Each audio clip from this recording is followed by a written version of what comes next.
way till next year. I don't care. All I know is I don't need you there in the summertime. Baby, in the summertime, that is where I'll be. Yeah. Alright. Come on. Welcome to WSM's Licorice All Sports podcast. Proudly brought to you by sponsor Bricky Cafe, located at 27 Hutton Street, Thornbury, directly across the road from the Thornbury train station. For your coffee, cakes and food needs, please come down to Bricky Cafe. Let's get into it. I've got two Whittlesea Eagle players. They won the premiership in 2019 from Division 2 and have found themselves in Divi 1. Xavier Damasi and Jaron Murphy. How you go, fellas? Good, Robbie, mate. Good, Robbie. Good to be on here. No worries. It's an absolute pleasure to have you on today. It's, I guess, been a really trying time in 2020 with the COVID restrictions and the Melbourne lockdown, and I guess essentially sport not being able to be played at the local level. How has that affected, I suppose, the Whittlesea club, and what have you guys been doing to keep yourselves upbeat and also fit during these, I guess, pretty trying times for the community? Yeah, well, we've been trying to keep as busy as we can, Robbie. Luckily, me and Zav are up in regional Victoria, so the rules up here are a little bit less than what they are down in Melbourne. So throughout this whole time, luckily we've been able to still get out and play a bit of golf. So we've pretty much been playing just about every day. Getting out on the course and trying to have a swing at the club. So that's been one thing which has been really good from the time. Just sort of, obviously it's not really a high fitness thing, but just socially and just something to do. So that's one of the big ones we've been doing together, which has been nice. Yep. And then, apart from that, myself personally, just sort of going for runs here and there, trying to keep fit as much as I can, and then just kicking the footy every now and again if I can find someone to have a kick with, or just have a few shots myself, something like that. So, fantastic, mate. And it's funny you say golf. Would you be playing at Growling Frog? Is that the kind of courses that are still open up in regional Victoria? I don't know about the Growling Frog. I doubt it. We've been playing. We've been playing just locally up in Kilmore. Okay, fantastic. Public course up here, so it's in pretty good nick at the moment, which is handy. So you mentioned you're playing together. So out of the two boys from Whittlesea, who's got the better handicap, or who fancies themselves at the golf game? I'll let Jazza answer this one for you, Rob. Yeah, look, Rob, it's probably me. No, in all honesty, I'm shocking at golf. I don't know what it is. I'm no good. So I think it's the height, the long levers, too far down to the ball. So that definitely has me covered. Longer drive, better with the irons, and then I've probably got to cover the putter. Probably just got to cover the putter, but no, he definitely has me covered out on the course. Well said, mate. Well said. Back in 2019, as I mentioned earlier in the interview, you won the premiership. You defeated Banyule that day, and it looked set to be a huge moment for the club leading to 2020. That's, I suppose, just been postponed, like all other community sport. With an average age of only 21 and a half years leading into next season and some key signings, tell the audience a little bit about what Whittlesea is expecting up in Division 1 in 2021. I think we're number one on those things being fairly focused on it is being sustainability in Division 1. He wants us to come up and impact that Division 1 level and not to sort of drop back down as we have done in the past. Like you said, with the average age of 21, and we've still got 5 players eligible for under-19s in that side as well. We definitely looking for sustainability in Division 1, and with that young group, we really feel like we've got the momentum at the moment to really strive and push and compete in Division 1. Okay, and I guess there's a host of players that might not have signed on at the moment. What would your message be to those, I guess, local players who might have played in the past, and I guess any aspiring players, why would they come down the Whittlesea Eagles? I guess, Sting's got he's got the boys' respect, and we all play for play for Stinger. We all play for each other in the same breath as well. Just to mention, like you said, we've got 20 out of the 22 of the grand final side recommitted, so that's massive news. And for those young blokes that want to come down, it's an exciting time down at the club. I think Stinger's really turned the club around and he's looking for future success and sustainability in Division 1.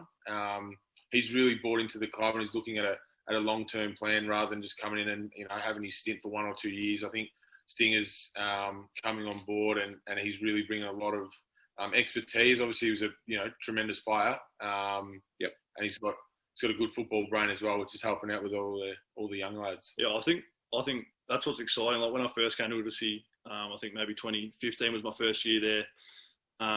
There's a lot of older blokes, which sort of probably helped me develop a fair bit as well. But I think in the sort of last year where Sting was there, we had more of a focus on the youth. Yeah. And that's what's exciting. Like you can see that next year, a lot of the blokes coming into their prime rather than sort of blokes getting past their prime and slowing down a bit. So, yeah, that's been the thing that Stinger's been getting into us about. It's just like developing that youth rather than sort of looking at getting some older players in externally to win one flag and then sort of come back down. So I guess you're building I suppose a youthful list with like the ultimate goal of sustained success. Is that something the coach talks about? Not just sort of reaching the top of the mountain just the one time, but trying to push the finals year in, year out. Yeah, absolutely. Yeah, definitely. I mean, obviously we won last year and we're now in Division 1, but he's always spoken about now the hard work starts and now's when we really got to push ourselves. Otherwise, we'll find ourselves battling for another flag and trying to come up and down. Whereas I think we've got the momentum now and the young side and young good people around the club to really drive the club and hold us in good stead for years to come. It was all that from day dot. Like when he first came to the club, like pretty much right from the first day, he said like, I don't want to just win a Div 2 flag. It was, even if we don't win a Div 2 flag this year, hopefully we're at the top, win it that year after, and then we're not struggling when we get to Div 1. We sort of work our way up slowly. So that's been the plan, and so far sort of everything that he said has started to come to fruition. Every footy club has their jokesters at training, and I guess definitely there's one or two blokes that always keeps the camaraderie upbeat and everyone laughing. So who is, and I'll start with you, Xavier, first, who's your most, I guess, not necessarily annoying teammate, but maybe funny teammate? Jeez, there's a few. I would have to go with Paul Higgins. Yeah, super on the lip, very quick, witty, and he gets my vote. Yourself, Jared? Yeah, I'm probably not too far behind on Paul as well. One that sort of Stinger probably won't like me recognising because he's not exactly the most committed bloke in the club, but Nick Pup, when he's on fire. So he's probably just behind Paul as well, I reckon, Nick Pup. Well said, boys, well said. Now, 2020 was meant to be the inaugural season of your women's team coming into the competition. Obviously, it can't happen due to the restrictions this year. Is that something that's still got planning on going ahead in season 2021? Yeah, for sure. We obviously had the inaugural women's side for this year. We were meant to have it. So the girls played just the one practice match against Hoppers Crossing, which we all played, this whole senior men's side and then the women's side as well. And they had something like close to a 30-point win. I think it was about 26 points. So it's pretty impressive. So they've just come in first year. They've trained pretty hard. They trained with us. Coach is recommitted too. Yeah, Jared Gardner's back on board. Jared Gardner, women's coach, so he's back for next year. So yeah, it was really exciting. Like they trained with us probably 3 nights, and obviously some of them I don't think have ever played footy, and then some of them haven't played for a very long time. But their skills were pretty good. A couple of them sort of probably not too far behind Zav, to be honest, or maybe just in front actually. But I hate them sometimes. But no, they're really impressive. So yeah, hopefully in 2021 we can see them back on the park and winning more games, and they just had the one this year. So. And what were the numbers like? I guess in the pre-season before COVID struck.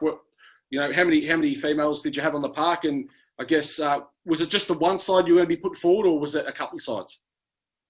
Yeah, just the one side. So just an open age women's side. But we have junior girls teams as well, so that sort of helps with the pathway to the senior women's side. Okay, yep. But yeah, just the one side. But yeah, the numbers really good. They sort of train just before we start most nights and sort of failing maybe to the start of our training. But yeah, they would have had close to a full team on the track every night. So yeah, it was very impressive. Fantastic. And look, I understand you're still looking for an under-19s coach. So what would you say to any prospective coaches out there who might want to come down and try it out or apply for the role? What would you say to, I guess, the prospective coach who might be coaching in season 2021 for the under-19s? Well, I think from memory, the juniors had a fair few sides. 14 teams. 14 teams, but like majority of them in finals, if not grand finals. So a lot of young talent coming up into that under-19 age bracket. I guess working in with Stinger and what's his name? 2 seconds. Jimmy Robert, that's him. Yeah, Jimmy Robert, who's the new twos coach. He's obviously a legend of the club. Won best and first for fun, and I think 200 plus game player as well. So, working with Jimmy Robbo in his first year in the coaches seat. So, just to I guess like help grow and help build the Whittlesea Footy Club, and I guess come along for the journey for the ride, and to I guess develop the young players that we have within the four walls of our club, which are very talented at the time being, but to see them turn and play, 50, 100 senior games at Whittlesea, that's what we love to see. Whittlesea homegrown players playing senior footy, when they're 20, even 21, 22. Definitely, 100%. I agree with that. I think the juniors are always the important things at the club, and you got to keep building it through all the age groups to make the seniors a really formidable or at least consistent Division 1 or if not Division 2. But very well said there, Xavier. Another one I want to ask, it's been, I guess, 12 months on since you did win the Division 2 flag, and I was at the ground that day, and it was a ripping game, and you pretty much won it in the last sort of half of that last quarter. 12 months on, I guess, because we haven't had a season, you've had a lot of time to reflect on winning a senior flag in Division 2. I mean, what does it mean to you, I guess, 12 months on? What's the feeling like now that you've got more perspective from the experience? Yeah, well, I think personally that was my first senior flag. I won with under-19s at Whittlesea a few years ago, but my first year men's senior flag. So it was an unreal day. I went in, you're sort of pretty nervous when you get to the ground, and then as soon as the sort of ball bounces, you sort of just forget all about it and just play footy. It's pretty cliche, but literally as soon as the ball bounces, you sort of just forget about all that. But yeah, it was very exciting finishing up to the day, and then obviously the celebrations afterwards. Big couple of days after that. But yeah, looking back on it now, I still sort of regularly look at the photos and things like that. Obviously, the weekend just gone was the weekend we won it last year, so a lot of sort of photos getting put on social media and things like that, which makes you reminisce a bit. But yeah, it was just an exciting day, and yeah, obviously my first senior flag, I'll never forget it. So hopefully it doesn't end there. Hopefully we've got a few more to come before we finish up. And yourself, Xavier? What is, I guess, the whole experience? It felt like it went very, very quickly. It feels like you sort of got out of the car, and then next thing you know, you're back in the car with a medal around your neck. So, or two medals in your case. Yes. Which you never let us forget either, Robbie, mind you. Okay. He said he wants to start calling him Ching. Medals just chinging together. So don't listen to that. No, it was. Yep. It was, like I said, it went very quickly, and it's not till sort of that hour after the game where it's sort of sinking in and you're sitting around with all the boys. We were sitting out on the ground and we're just knocking back a few beers and just enjoying it, lapping it up for everything it was worth, and grouse day. It was, hopefully not the last time that it happens for our group, and we'll be looking to do it at a Division 1 level, that's for sure. Definitely. Well said, Xavier.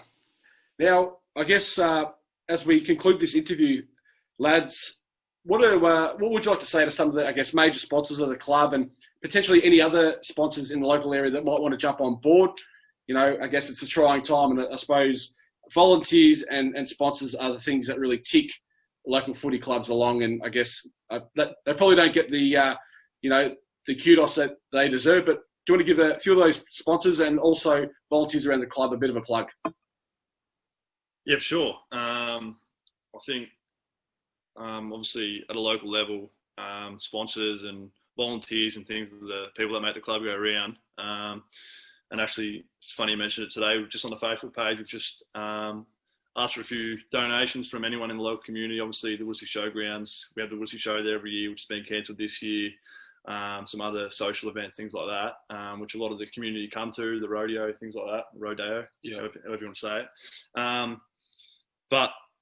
So we've asked for a few donations just from the community just to help the club, because obviously those ongoing costs still keep coming in, even though there's no season going, and we're losing a lot of those revenue streams. And already today we've had sort of $1,000 donation from a member of the community and things like that. So the support keeps coming in, so it's really impressive. The community gets behind us, and obviously the sponsors are another big one. We've had them. Yeah, we've had a few of them for quite a while. Even just like people around the club, like Rod Luscombe, who won the Volunteer of the Year last year for the league, which was a super effort and well deserved as well. Yeah, well deserved. He's the hit. First there, last on the leave. Just training, game day. He's just unreal. So that was super having blokes like him around the club, and sponsors like the Whittlesea Bowls Club. Samios is a massive sponsor of the footy club. Dyson Buses Group. Mandalay come on last year. Mandalay, yeah, they're a great sponsor as well down there. Marty down at Mandalay. See if you can go through. And I think Luscombe Automotive. There's plenty of them, and like a lot of them obviously sort of could have jumped off this year. There's probably some sort of clause in the contract if we don't play, whatever. But they've stuck by the club and still get the money coming in, which is a credit to the sponsors and credit to the club, I guess, as well. Yeah, keeps us going. That's for sure. So it's unreal. Yeah, and very well said there. And I guess that's the lifeblood of, without sponsors and especially volunteers, I think they don't get enough kudos that they deserve. But very well said there, Xavier and Jaron. And one last one, personal goals. What individually, obviously we've talked about team success and reaching the mountain again, climbing the mountain again. Personal goals. What would be, Xavier, your personal goal, and Jaron, your personal goals leading to season 2021? 2021 personal goal would to take the boys and lead the boys into their first year of Div 1 footy for some of them, and to hopefully play a smoky chance of our first finals. I really think we've got a good spine and good young list. I think we could surprise a few, if we get the mix right on game day. And, we could hopefully catch a few off guard. And, if we could sneak into the finals, that'd be a massive, massive effort from us. And that's something that I'm going to be aspiring towards, is to try and, get the boys into the finals. Yeah. I think, Robbie, just when you first come to a footy club, when you're a young fella, you sort of just take. And I think I've sort of noticed, especially last year and sort of even the year before that you got to sort of give a bit back.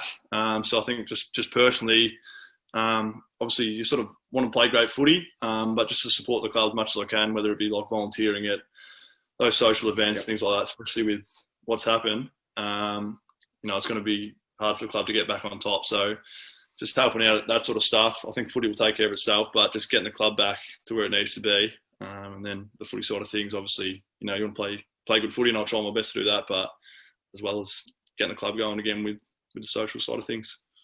Very well said there, Xavier and Jaron. Well, it's been a pleasure for you coming on Licorice All Sports today. I hope you've enjoyed the interview, and it's good to, pump up the Whittlesea Eagles for season 2021. And I'm looking forward to getting down to the showgrounds and commentating a few games with your return to Div 1 footy next year. Can't wait. Lovely. See you down there, Robbie. Thanks, Jono. Thanks for watching. If you enjoyed that video, please make sure to give it a like. And if you want to check out some of my other videos, please make sure you click the subscribe button and give Winston Sports Media a subscribe and follow. Thank you so much.